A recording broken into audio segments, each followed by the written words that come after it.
हरिओम जी।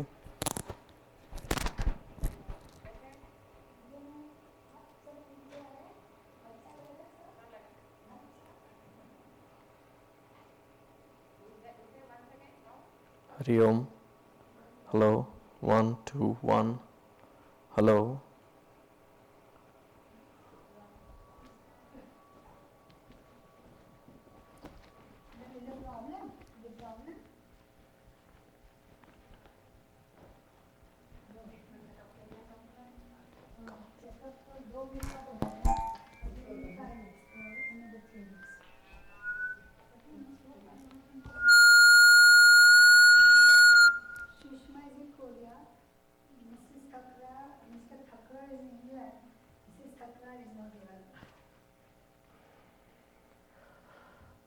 Hello.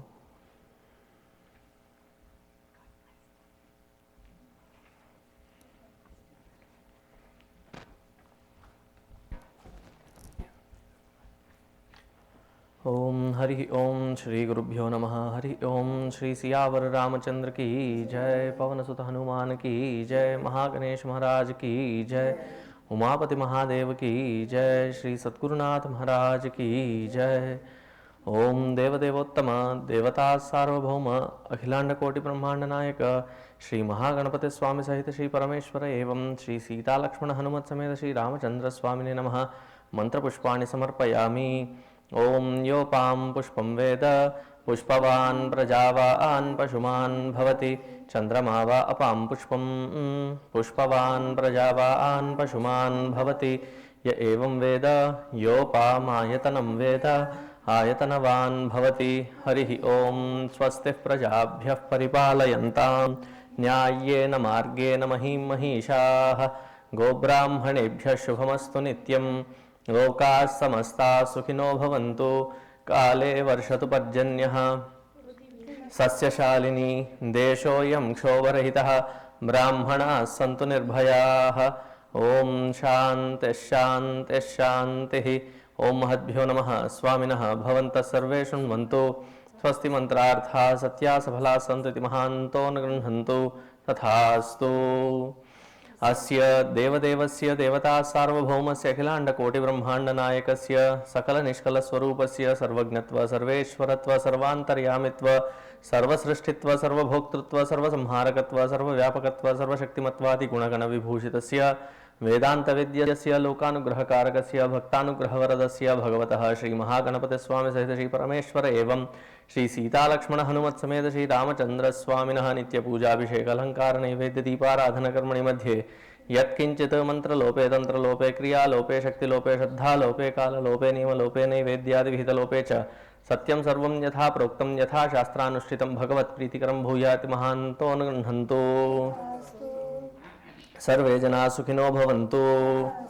सर्वं समस्तं सन्मंगलानि सन्तु। अयं धर्मः उत्तरोत्तराभिवृद्धिरस्तु। राजा धार्मिको विजयी भवतु। देशोऽयं निरुपद्रवोऽस्तु। सत्यायेताः सन्तु। ओम दाशरथाय विद्महे सीतावल्लभाय धीमहि। ओम महादेव्यै च विद्महे विष्णुपत्न्यै च धीमहि। ओम तत्पुरुषाय विद्महे आदिशेषाय धीमहि। तन्नो लक्ष्मणः प्रचोदयात्। ओम आंजनेयाय विद्महे महाबलाय धीमहि। तन्नो हनुमत् प्रचोदयात्। ओम तत्पुरुषाय विद्महे महादेवाय धीमहि। तन्नो रुद्रः प्रचोदयात्। ओम एकदंताय विद्महे वक्रतुंडाय धीमहि। तन्नो दन्तिः प्रचोदयात्। श्री सियावर रामचंद्र की जय। पवन सुत हनुमान की जय। महागणेश महाराज की जय। उमापति महादेव की जय। श्री सद्गुरुनाथ महाराज की जय। ओम राजाधिराजाय प्रसय्य साहिने नमो वयं वै श्रवणाय कुर्महे। समे कामान् कामकामाय मह्यं कामेश्वरो वै श्रवणो ददातु। कुबेराय वै श्रवणाय महाराजाय नमः। ओम न कर्मणा न प्रजया धनेन त्यागेनैके अमृतत्वमानशुः। परेण नाकन्निहितं गुहायां विभ्राजते यद्यतयो विशन्ति।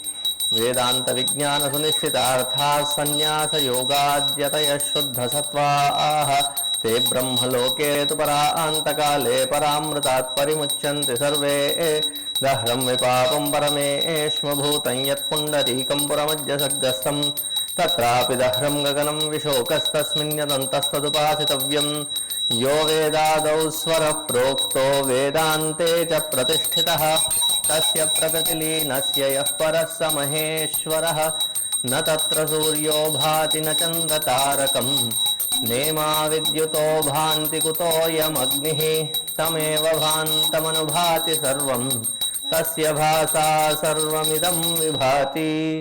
श्री सियावर रामचंद्र की जय, पवन सुत हनुमान की जय, महागणेश महाराज की जय, उमापति महादेव की जय, श्री सद्गुरुनाथ महाराज की जय।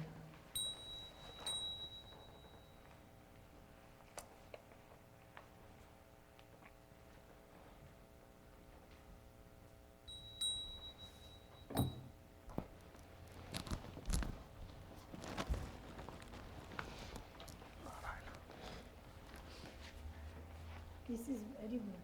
We can just have from the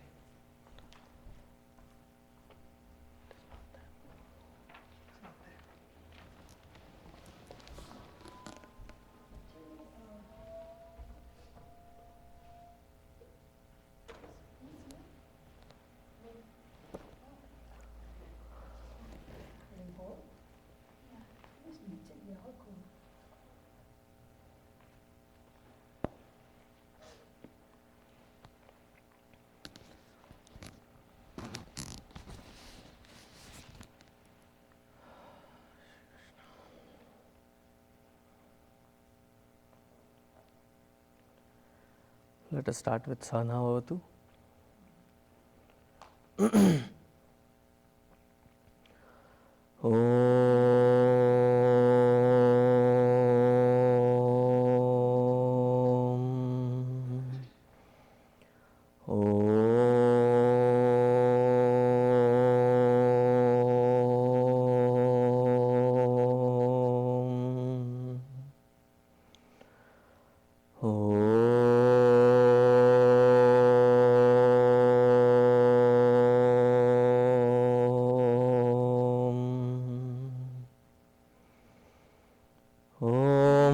सहनाववतु सहनौ भुनक्तु सह वीर्यङ्करवावहै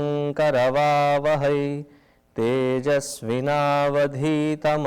मा विद्विषावहै। ॐ शान्तिः शान्तिः शान्तिः। गुरुर्ब्रह्मा गुरुर्विष्णुः गुरुर्देवो महेश्वरः गुरुरेव परं ब्रह्म तस्मै श्री गुरवे नमः। तस्मै श्री गुरवे नमः।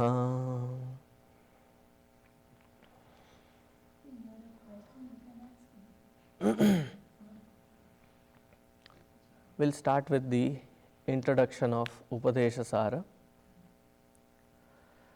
Upadesha Sara, as the name suggests, Sara, essence of all messages that can be clubbed together in a format wherein it will give us day-to-day application of the entire Vedantic scriptures that have highlighted it in 30 beautiful shlokas or verses. Before we get into the Upadesha Sara aspect of it, about the author. This century's one of the greatest saints. It is Bhagavan Sri Ramana Maharshi. Now, Bhagavan Ramana Maharshi is an amazing personality in the purest form of Vedantic scriptures.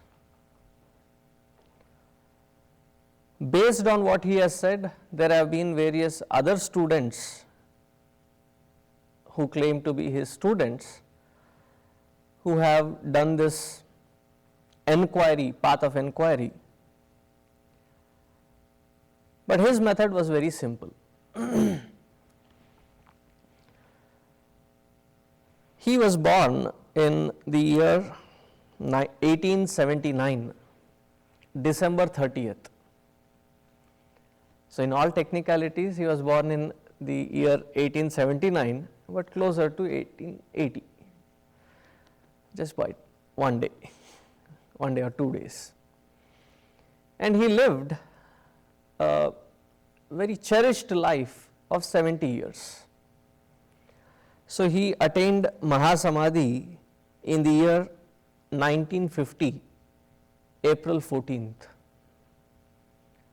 So, 70 years he has done amazing seva for the entire world of seekers by a flawless path that he has shown. It was at the age of 13 or 14 when he had a very strange experience. He was very practical minded. So, one day in his house, he saw that there was somebody dead. As it is difficult to explain the concept of death, not that we understand it, but even if we did understand it correctly, to explain it to a kid becomes difficult. So, Ramana Maharshi went around asking people as to what does death mean. Of all the answers that he heard that day, they showed the dead body and they said that look at that body, that person has left the body. And one kind person said, like you leave the house, but in this case never to return back to that particular house. They said, that is, how is it possible? How is it feasible? Can it be done?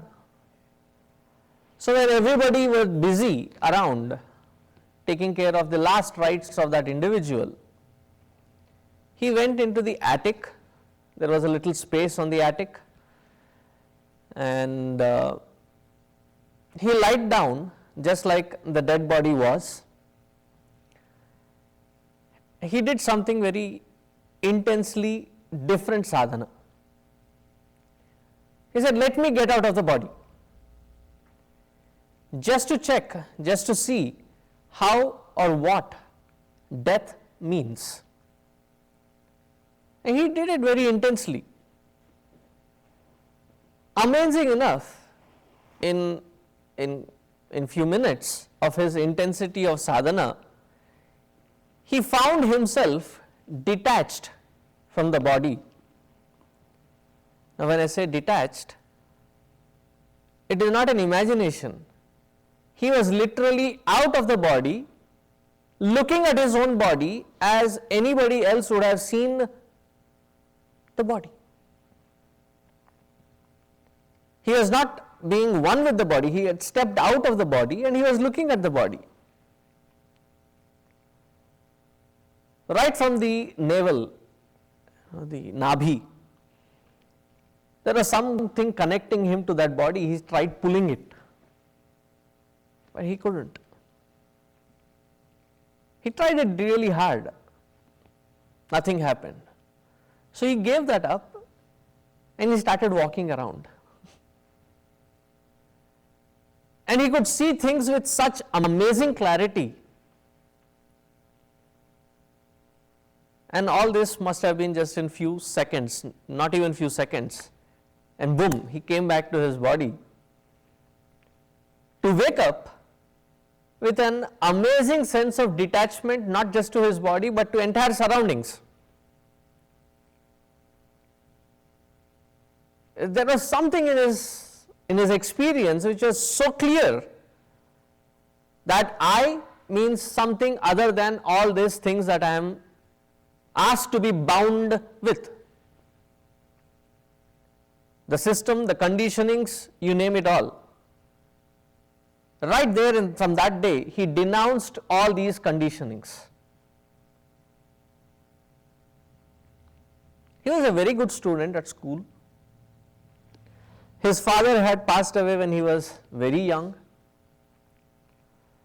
and his mother, his elder brother were there, and his elder brother was taking care of his education.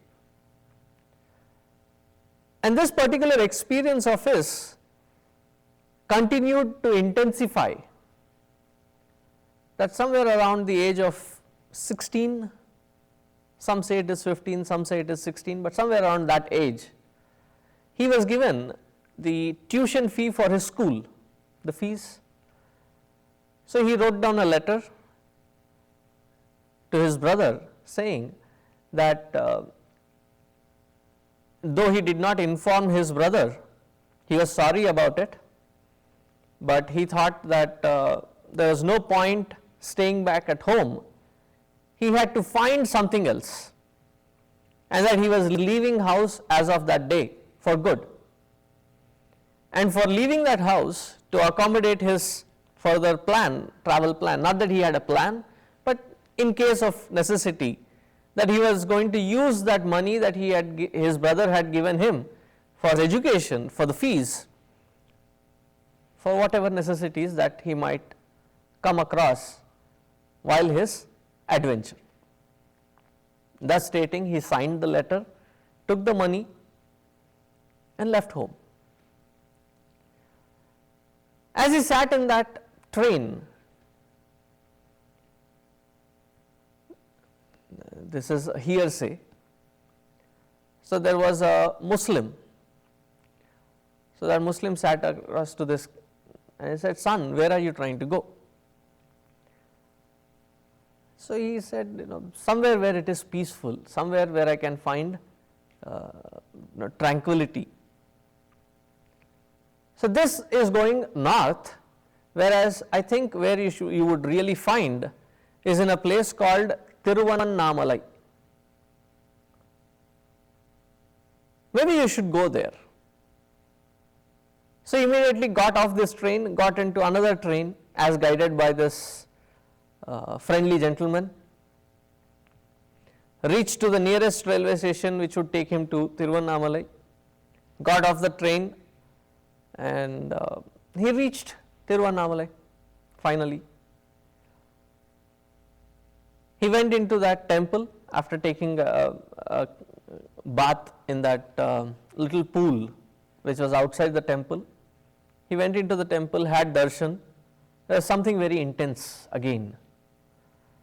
So he went out, went to the barber, he said, "Shave my head." Because he must have seen people who renounce everything, they shave their head and change their clothes.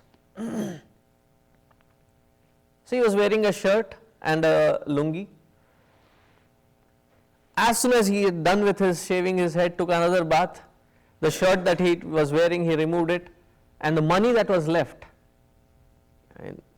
the last bit of money that was left with him, in those days that was a good chunk of money, he tied it in that cloth and threw it in that pool for good. Said, "Let me not take any kind of conditioning that will bind me." And just with that one piece of cloth on him, he went into a place near in that temple complex which was almost abandoned. It was never used. In fact, some kids were playing there hide and seek and things like that. It was in a neglect. So he found a secluded spot there, and we are told that for months together he did not move out of that place. There was another Mahatma in that particular area. He was more like an Avadhuta. Avadhuta, somebody who is beyond the 4 ashramas that we know. Nothing can bind them. But for all practical purposes, we may come across such people and think that they are mad. When we were explaining the last part of the Tattva Bodha, you must have heard that Avadhut that I was talking outside the Pune station, similar, and his name was Venkatramana, but people used to call him Tata, Venkat Tata, meaning elderly person. So one day when he visited this temple, he saw some strange but very intense spiritual vibrations as he stepped into that temple. So he went to identify where the source of this particular vibration was coming, only to find that there was this lean looking, famished boy sitting lost deep in meditation. He must have been there for days at stretch, not moving from that place, that his body was being eaten by bugs. There were raw wounds all over, especially the leg area. That's why in the later part of his life, if you have ever watched his video or something, there was a limp, and that limp was because of those bugs that had bitten into his body. So he carefully carried him, nourished him back to health. This is a little bit that we know of his introductory days, very initial days.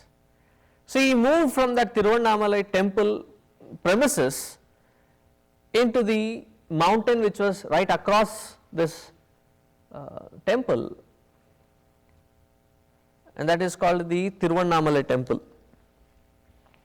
Tiruvannamalai mountain, Annamalai mountain. So there he found a little cave, and that cave even today is known as Virupaksha Guha. So there he found a beautiful decent space, sat there, and as people started hearing about him, started flocking, he had only one remedy for anybody that would come to him. Anybody, any kind of things. Because when you see somebody little spiritual, you can find people coming, can you read my palm? Can you predict my future drawing a horoscope? Can you give me an amulet or taviz? All kinds of people. There was one great scholar called Ganapati Muni. This Ganapati Muni, having heard of this young, bright sadhu, searched for him, reached in this Virupaksha Guha, spent some nights around there, seeing the intensity of his sadhana. He said, have you ever gone through scriptures, scriptural study? I said, no. I have all the Sanskrit and scriptures that have to be learnt, I have already learnt it. But that which you are experiencing, I don't have it. Out of curiosity, I will read the scriptures out. Can you validate it for me? See, we read the scriptures to gain that experience, and here was a different twist. Somebody who had never touched scriptures, growing in a Brahmin family, he must have known these Vedic mantras, but that's about it. So as he started reading the first Upanishad, the Ishavasya Upanishad, Ishavasyam idagam sarvam yatkincha jagatyam jagat tena tektena bhunjita maghradhakkasya svedhanam. So as he started reading the fourth, fifth mantra of that Ishavasya Upanishad, he said, stop, enough of self-glory. All that the Upanishad is doing is praising me. And he was in that absolute state and firmly abiding in it, that he found that what Upanishads were doing were glorifying that state. He said, stop glorifying this state that I am in. What you are reading, I am already experiencing it. I don't need to read through another Upanishad. And to all these people that would flock around him, he would give only one answer. like they say, सब मरीज का एक ही दवा. For all diseases, he had only one medicine. Anybody coming with problem, any kind of problem, physical, emotional, intellectual, spiritual, he would ask a straight, direct question. He was fluent in Telugu, Tamil, Sanskrit, I am told even in English. So he would ask in Tamil, which was his native language. I think even in Kannada, he has written some beautiful poetry even in Kannada. So he would ask, "Ni yar?" Ni yar meaning, who are you? Contemplate on that one question as to who I am, and all your problems will be resolved. He was talking from that absolute standpoint that once you recognize what you are, all the misery that we go through of that which we are not is eliminated naturally.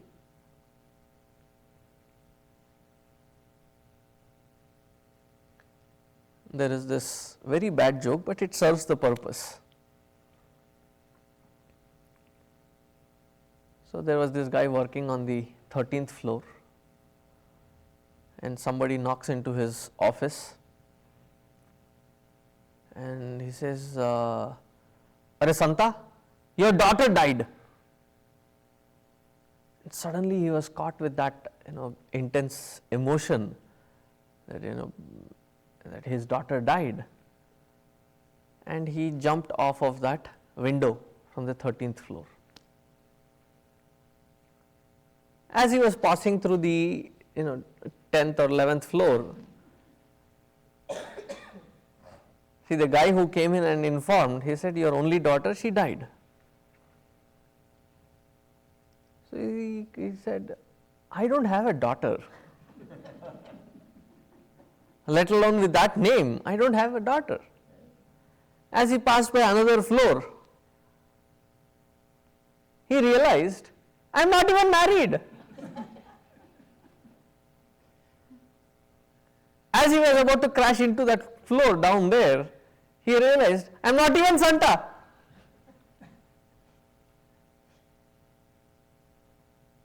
You get the point, right? Our miseries are equivalent to that fellow's misery. We end up reacting and acting funny for all those things that which we are not. And we make a very big deal, a very laborious process around ourselves for all that which we are not. So his question is very direct. You say that you have a physical pain, physical sickness or illness. Are you the body? You are not. Find that which you are, and you will see that these things will not affect you. I am an emotional wreck. Niyar. Find out. Find who you are, and it is a remedy for all problems in life. Not knowing who we are is the main cause. That avidya is the main cause for all miseries in life. See, we find in today's world there are many preachers, including myself. You will find many preachers, but we rarely come across a genuine teacher. See, a teacher in Sanskrit is called Acharya. I am not talking as a title. Acharya. Their family name is Acharya.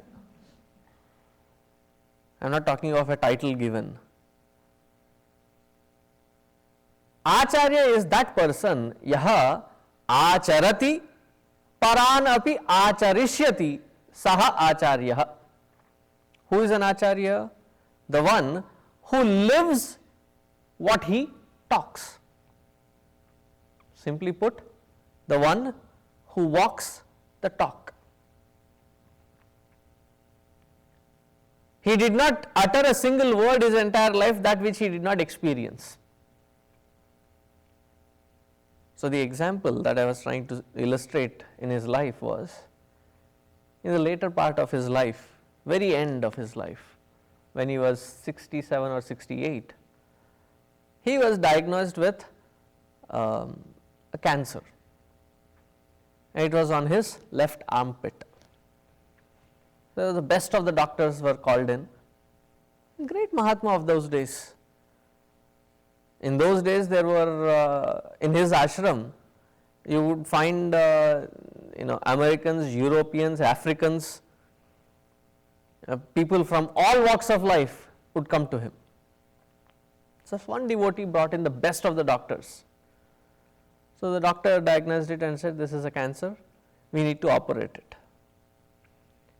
and we need to put you under anesthesia. He said, no anesthesia, not required. It will hurt you. And he said, I will watch this body being cut as you would watch it. And he went through the entire procedure without anesthesia. He had his abscess cut open, operated on, he was fine. It was not like the first blade and then he just swooned and fell down, nothing like that. Many of us have that effect.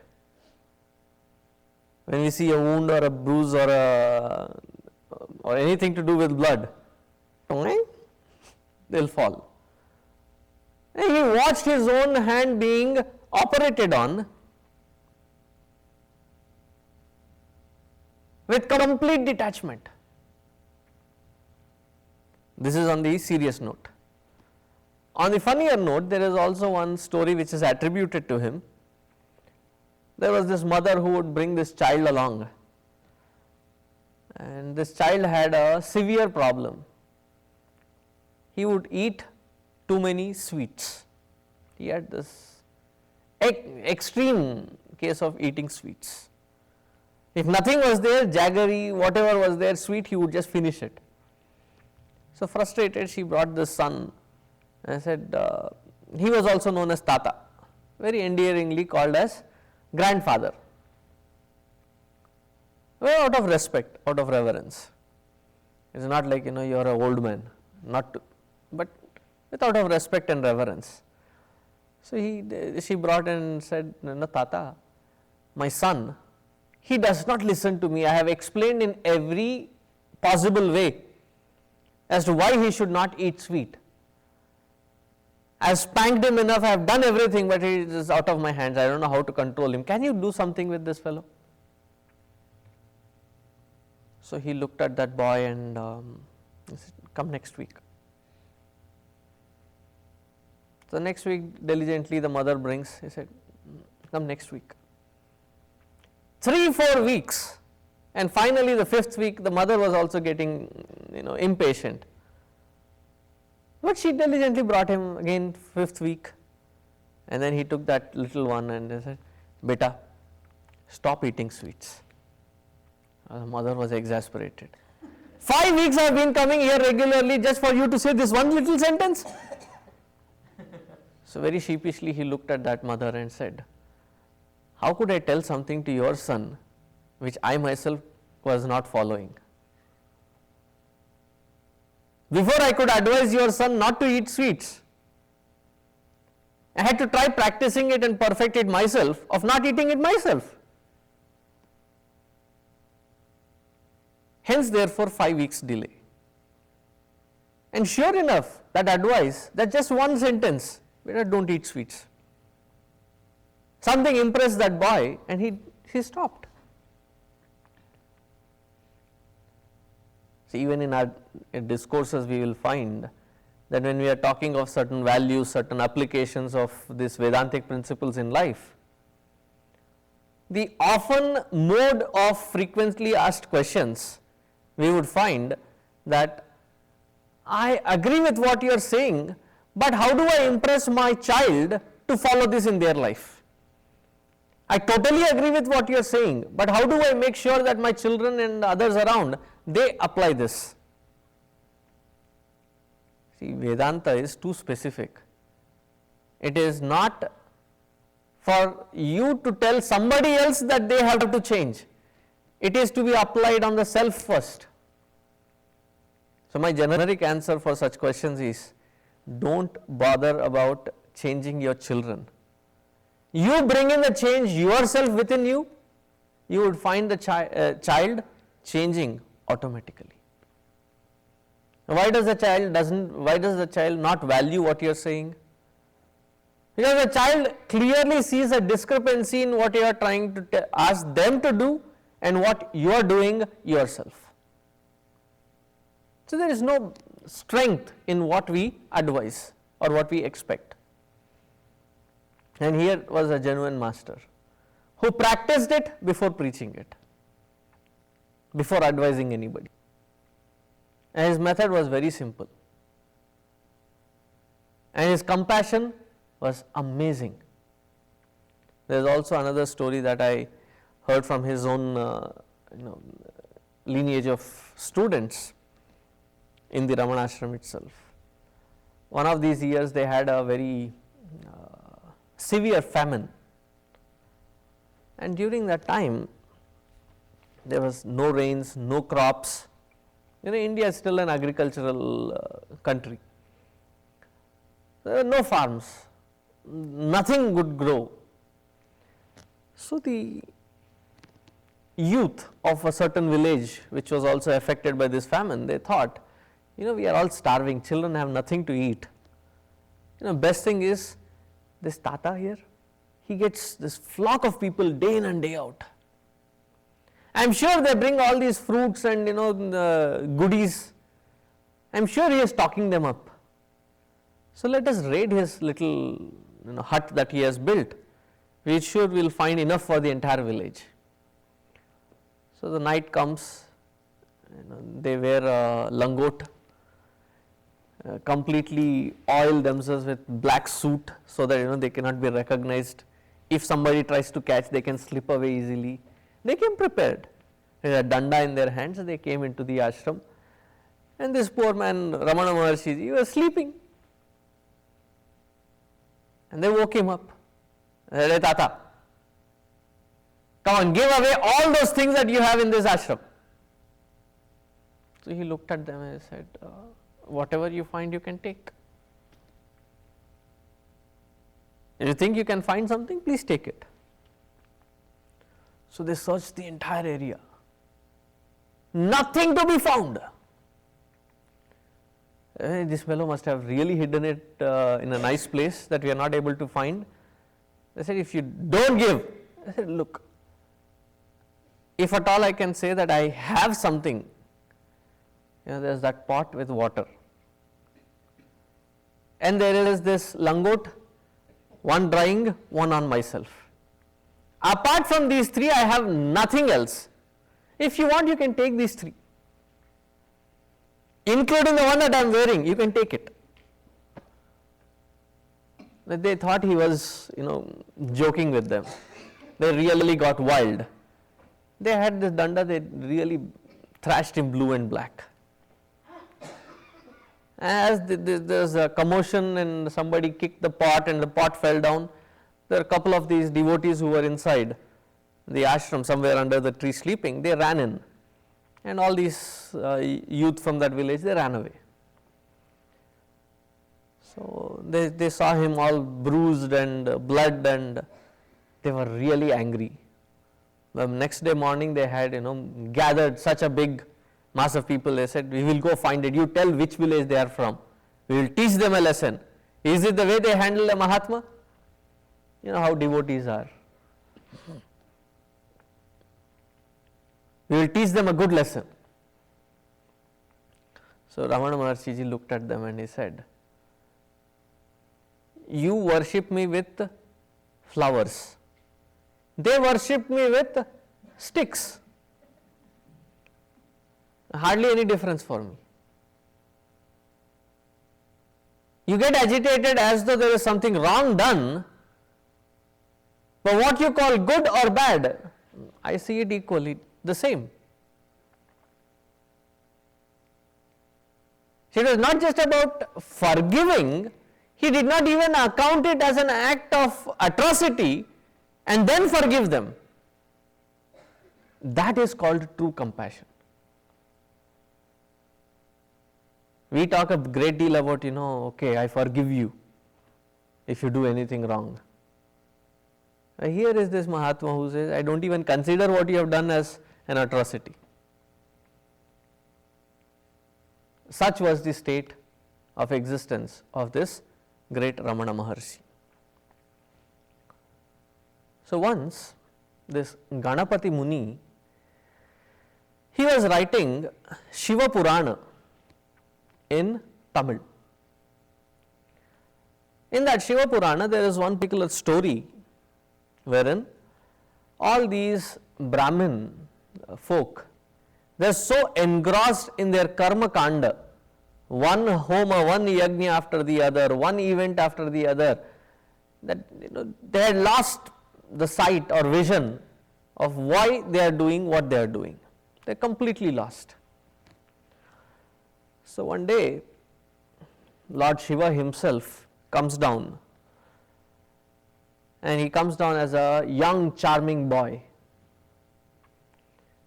So all these women who are supposed to cook and take the Naivedya to be offered into that havan, instead they take and start offering it to this young charming boy.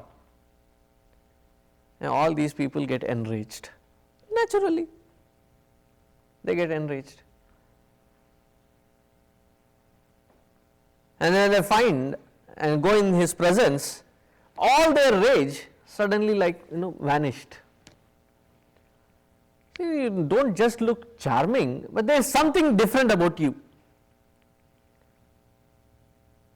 Then Lord Shiva reveals his real form and he talks to them. He gives them a beautiful message. So far he had translated, he was also writing a poetic form, and he thought this message of Lord Shiva to those karma kandis,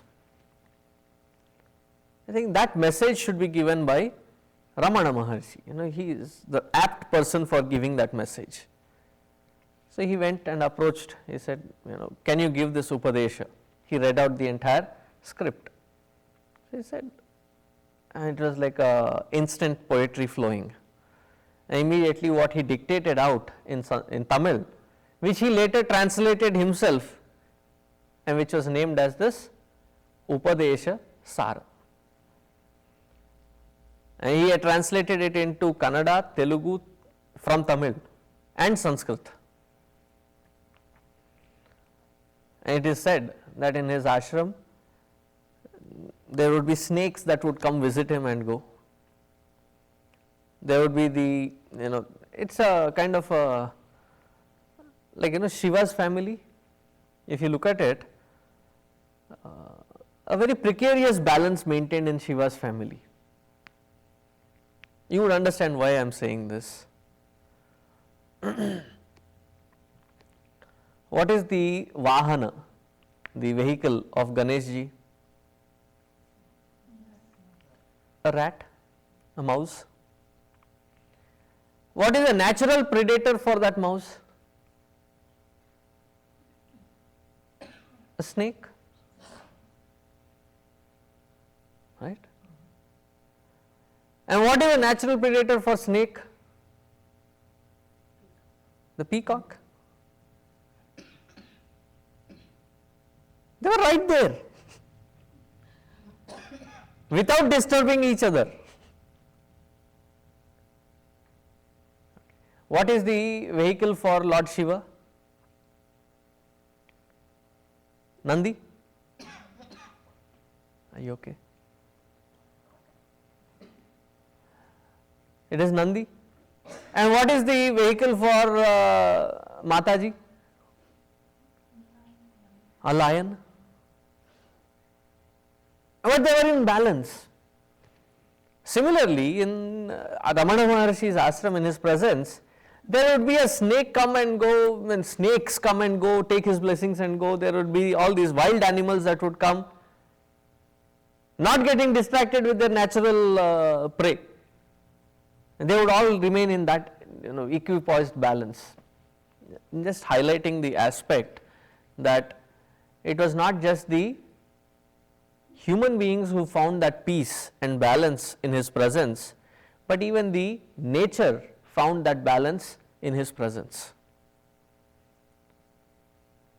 So, such was the great Mahatma himself, and you would see how great his message is.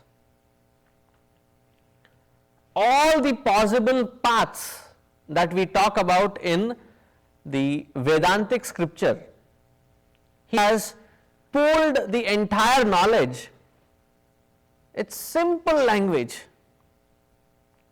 See, if you understand little bit of Sanskrit, the meaning of these shlokas become very clear.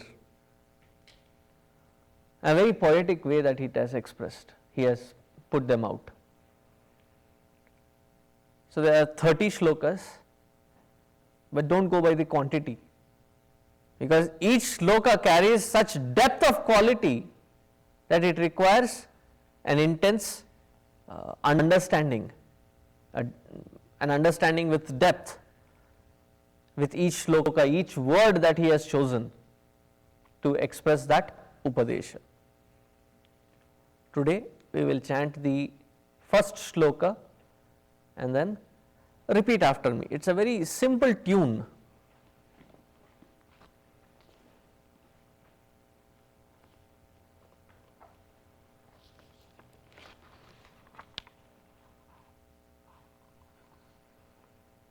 If you have the book of hymns, then it is on page 248.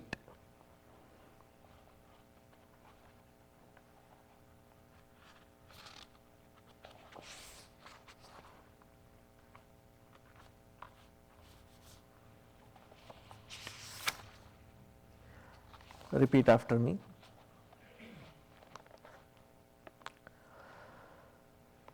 कर्तुराज्ञया प्राप्यते फलम्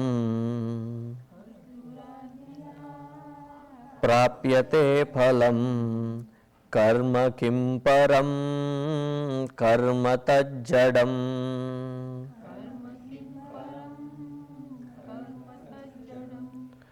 कृतिमहोददौ पतनकारणम्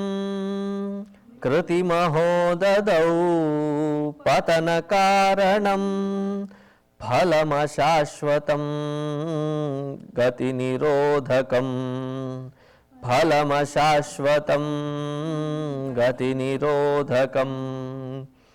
ईश्वरार्पितं नेच्छया कृतं चित्तशोधकं मुक्तिसाधकम्.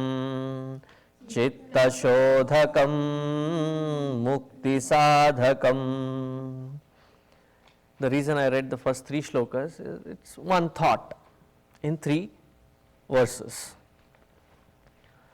So the first shloka that he says, in a way he also expresses his gratitude and prostrations to the Lord. Just with the first word, he has used it in a multiple dimension. So why is he writing this? It says, Kartuhu Agneya. Kartuhu, that creator, that supreme, by his orders, by his inspiration, that whatever I am doing is his inspiration, and by that inspiration I am writing this shloka. Like when we started even Tattva Bodha or Atma Bodha, we start with the Mangalacharana. Just in one word he did the entire Mangalacharana.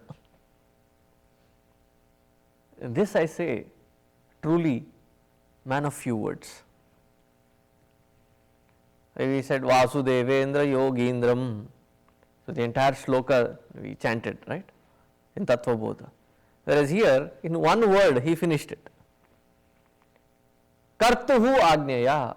I am writing this because of his orders, his blessings. So now the actual meaning of this shloka. Kartuhu Agneya prapyate phalam karma kim param karma tad jadam. From the moment that we are born till the last moment of our life, we perform actions.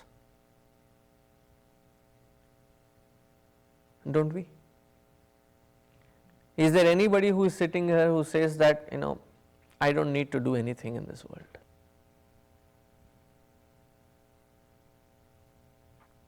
Even the realized masters will not end up saying it, that I don't do anything in this world. So once Gurudev, the very first time that I had met him, couple of things that had grasped my attention was, there are like 20,000 people sitting, and suddenly he pauses, that very pregnant pause. He looks around everybody and he asks, is there anybody here in this gathering who thinks that they did not do anything in this life? Please raise your hands. 20,000 people. Not a single hand up. Thank goodness. Not a single hand went up in the air. If you did, we would have been attending your funeral. Meaning, only a dead person is doing nothing. Until we are alive, in the last moment, act we must. We cannot avoid. And when we act, we usually have certain notions with which we work. We do what we do anticipating a certain result. So he says, prapyate phalam, each one of us receives the fruit of our action, the result of our action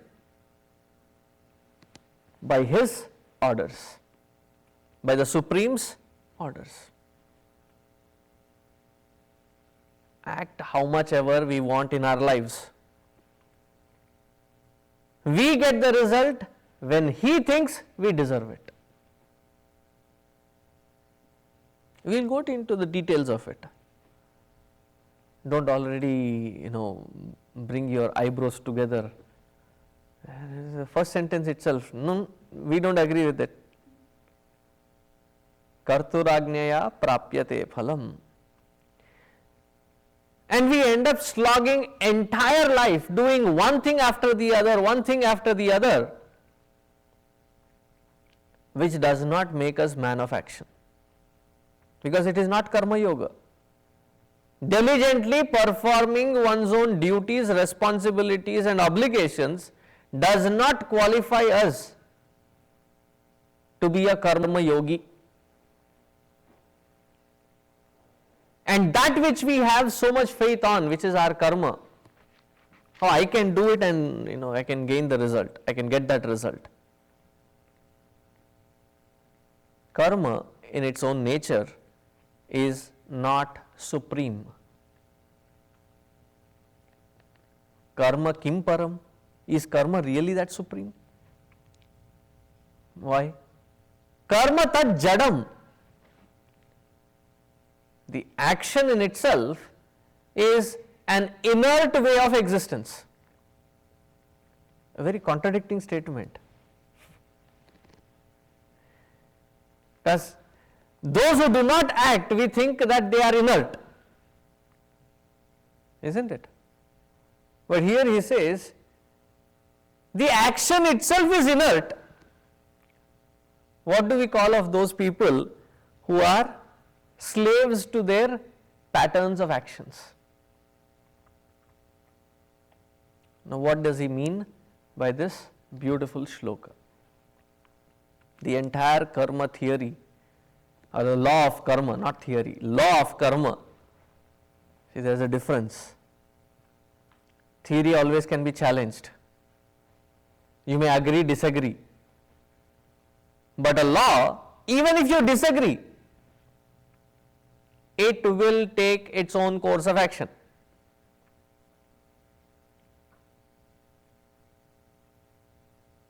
What is electricity? Flow of electrons. I don't believe it. We can give you a live sample. It will pass through you. Hopefully you don't pass.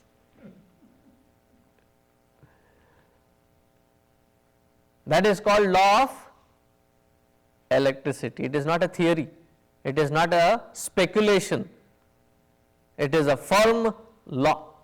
Similarly, the law of action is beautifully explained in these 4 or 5 words.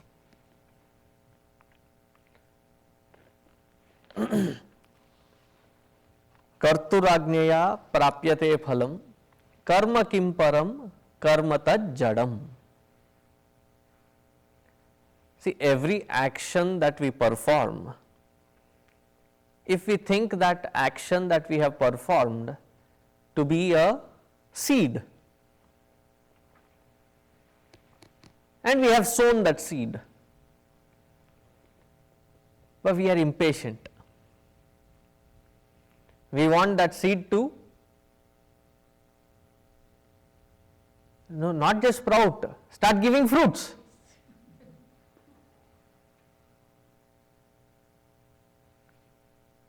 It has its own time to give that fruit. When and how we receive that fruit, he decides.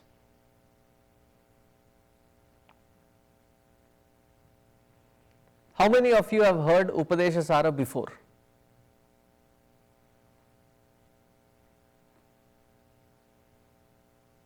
The entire meaning of it.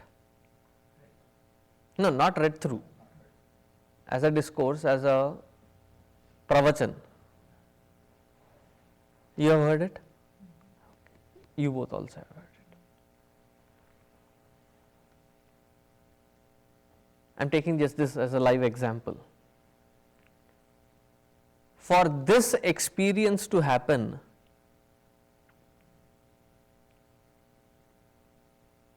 it could not have happened earlier than this moment.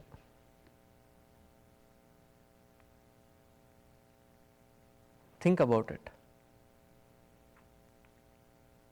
We were all born on a particular day whenever we were born. Right? We were born in a place wherever we were born. We were born into a family, whichever family we were born into. We have gone through various experiences in life, and as a part of those various experiences, we have gathered in US, in Dallas, into this Chitrakuta.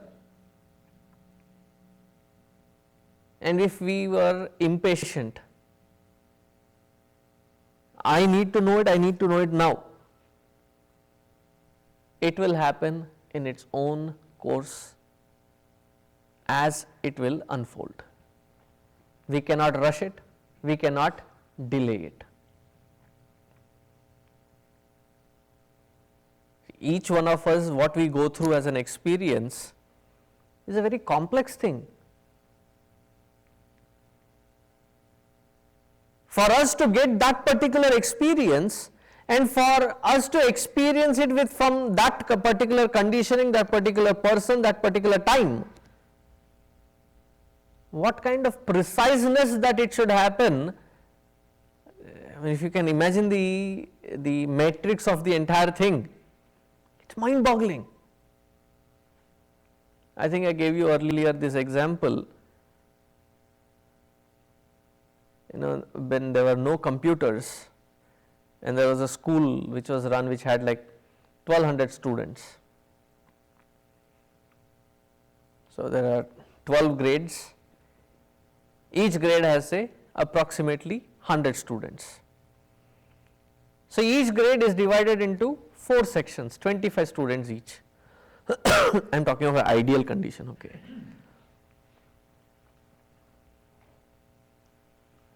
So how many classrooms are there? 4 times 12, 48 classrooms. You need to start at least 48 teachers to engage in 48 classrooms. Plus you have various subjects that have to be taught. So to teach 1200 students, on an average you may want 60-70 teachers at least. Now with these 60-70 teachers, to create a timetable as to who will teach at what time so that each teacher gets equal amount of time, equal spread of time. Nobody is overworking, nobody is underworking. Everybody's hours for which they are paid is matched. And all students get exposed to their curriculum equally across the board. You know how difficult it is to create that timetable? If you understood that particular timetable map, imagine 6 billion population, scores of infinite number of other creatures, all in one big timetable.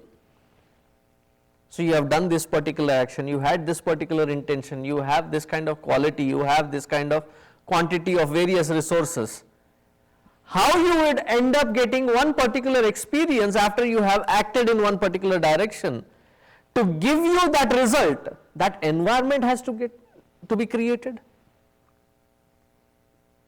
Good, bad or indifferent, ugly, whatever be that experience that you have, that result of it, that environment also has to be created. And that person who's prarabdha to deliver that experience to us also has to match. And it is not at a very broad scale that I am talking. Minute details of every aspect of our life as we have acted in our past to unfold in this present moment. That entire matrix, it is His creation. And we will get it in that mature time alone, not 2 seconds earlier, not 2 seconds late. Understand this sentence very clearly. He, that Paramatma, is not trying to manipulate our lives. This is where we get confused.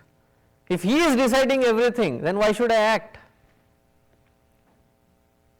He is not deciding how we act. He is just trying to accommodate that however you have acted, with whatever intensity, with whatever intention, the appropriate result of what you have acted, what time, what place, what kind of conditionings that you should receive it, He decides it. He arranges for it. He is just mere a facilitator for our experiences and the results of our experiences. Does it make sense? He is not trying to manipulate us minutely with every single detail. When they say everything is Harichha, from what standpoint is it Harichha? Every moment that I am experiencing, the result of my earlier actions, how I act is not manipulated by Him, but however I have acted, the appropriate result of it, when you should get it, how you should get it, it is in His hands. We cannot hasten the process, we cannot slow down the process. all in its own time. Rushing in doesn't help. When do we end up understanding this? After we have gone through enough experiences in life. When I mean enough experiences, enough knocking experiences in life, that we come to understand. Things will happen at its own speed. It's not lethargic, it is not a very pessimistic way of understanding. It is the right way of understanding. It is the proactive way of understanding that I have put my effort, in its own course of time, it will yield its result.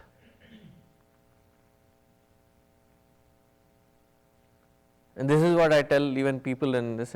We started Chitrakoot.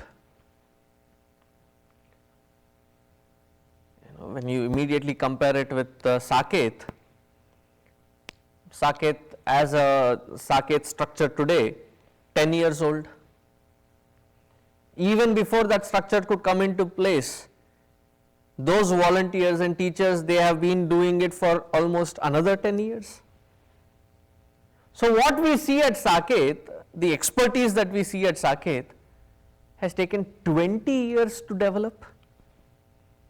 The same amount of maturity, I am talking specially about the teachers and the infrastructure and the mechanism that goes in to run everything. If you expect it of the same quality that we have at Saket, I mean, all said and done, this is a volunteer organization. You cannot rush things, you cannot, as Guruji says, if this was a company owned by me, 95% of you would have been fired on the first day. But it is not so. So each one has their own assets and liabilities, and we have to work around it. Work with it or work around it. It has taken 20 years. That maturity, if we want to mimic it here, you cannot do it in a year or two. The same quality cannot be reproduced here in a year or two. The entire system here has to go through the same processing again, and in due course of time you will find that maturity. Rushing in will only frustrate the one who is trying to rush in.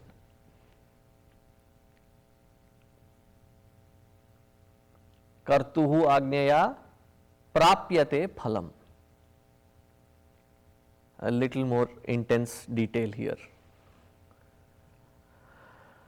Dhruva, I think I told you this story about Dhruva. He came with an intention that I should be the favorite of my father, I should rule this kingdom like my father, and I should be the only one like my father.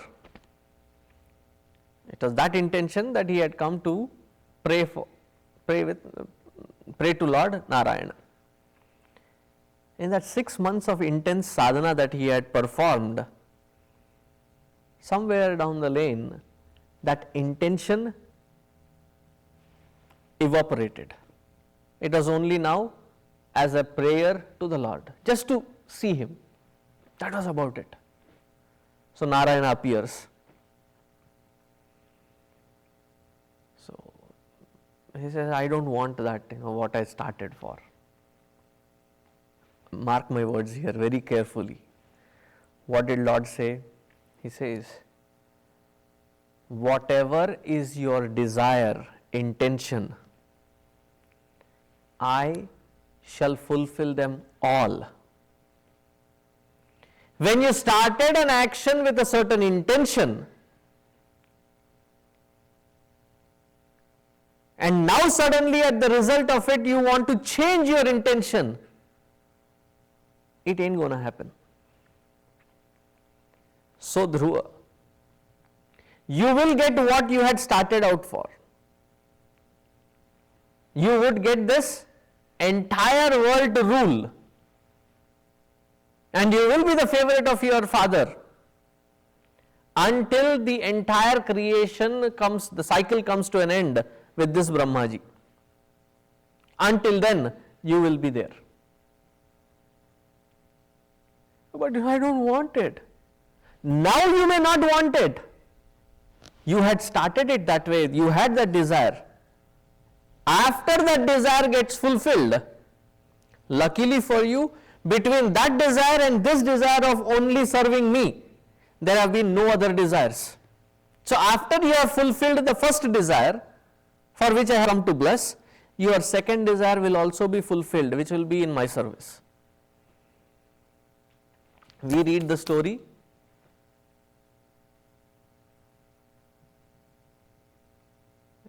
Khatam ho gayi kahani. No. What is the subtle point there? Poor Dhruva had only two desires. One to rule the kingdom, and next to serve the Lord. Us? How many desires are we entertaining? And poor fellow has to accommodate for every desire.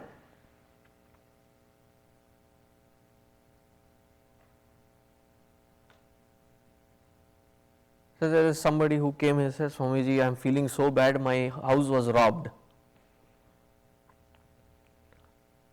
I said, how much of dana did you do in your life?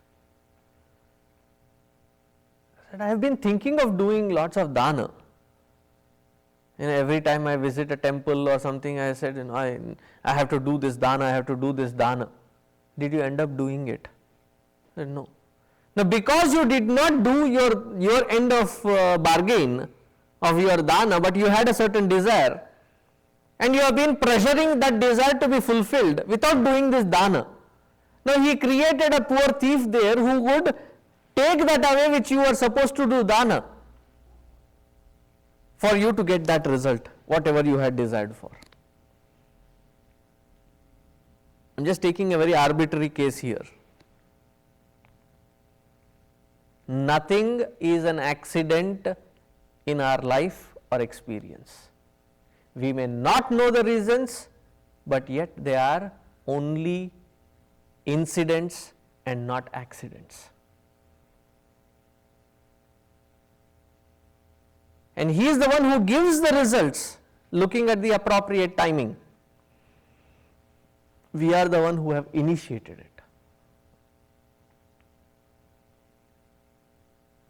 Now, if these desires and actions constantly keep us bound again and again,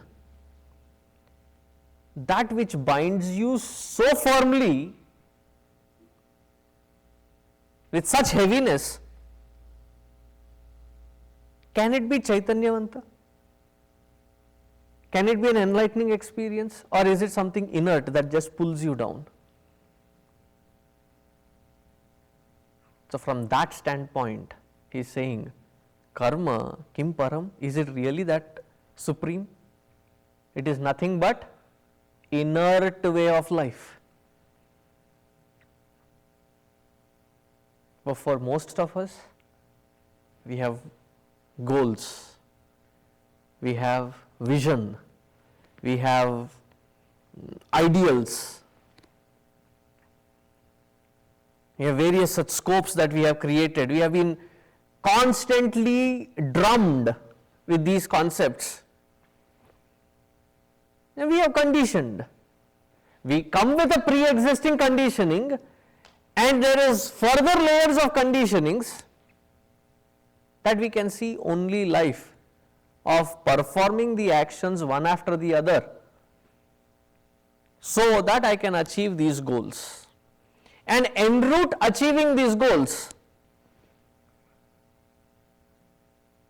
am I creating more patterns of desires which takes me towards further actions, or am I trying to eliminate them? So, we say more the better, and as many desires come, that many I have to fulfill. And poor Lord is also thinking, you keep desiring, I have to keep providing that environment for you so that you can fulfill.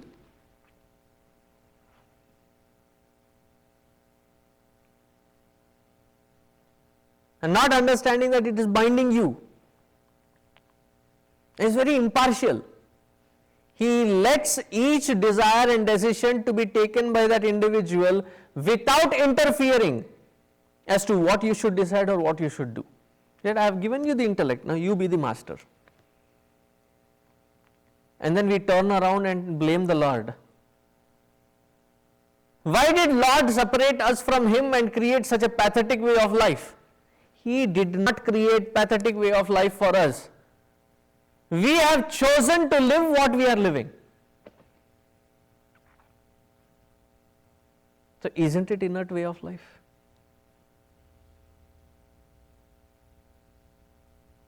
Now the big question is, what do we do with these goals, vision, and the other corporate words that we use? That we will see on Wednesday, because this shloka is not yet done. There are 6 little words, and look how much depth he has just squeezed in those 6 words. Yes, sir. Swamiji, many times we hear, "Jo hota hai achhe ke liye hota hai," everything happens for good. And I feel that that's a wrong message, because what happens to you is what, your karma plus what Lord gave you. So what happens to you might not always be good. Is that? What happens to you is always good for you is from the standpoint that that which is coming to you is started by you. So one format or the other, there is a unconscious desire. Provided instead of indulging in it, if you learn how to go through that experience, we will turn out mature. Or until we turn out mature, that experience keeps repeating itself. अच्छे के लिए हुआ ना? So stop running away, stop shying away from the world. Fulfill the responsibilities, duties and obligations with complete presence of mind in a way that we dedicate everything to the Lord. That we will come to the next shlokas later.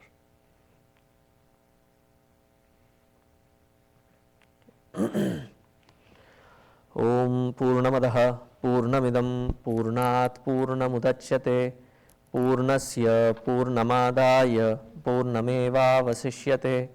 Om Shanti Shanti Shanti. Harihi Om Shri Gurubhyo Namaha. Harihi Om.